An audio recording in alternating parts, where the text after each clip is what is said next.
Lord, palakasin mo ako sa mga oras na ito. Bigyan mo pa ako ng maraming inspirasyon para makamove on sa buhay ko.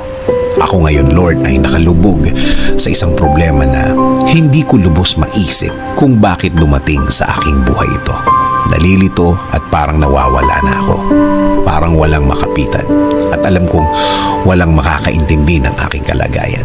Bigyan niyo po ako, Panginoon, ng guidance para malaman ko kung ano ang dapat kong gawin at kung ano ang dapat isipin. Ibigay niyo po sa aking daan ang mga taong tutulong sa akin at maging tamang impluensya sa aking buhay. Taong nakareceive na din ng inyong pagpapala at ng inyong guidance at patuloy na nabubuhay ng tama na ayon sa inyong kalooban, Panginoon. Huwag niyo pong hayaan din na grabing maapektuhan ang aking pamilya. Spare them from hurt. Patuloy niyo po silang protektahan.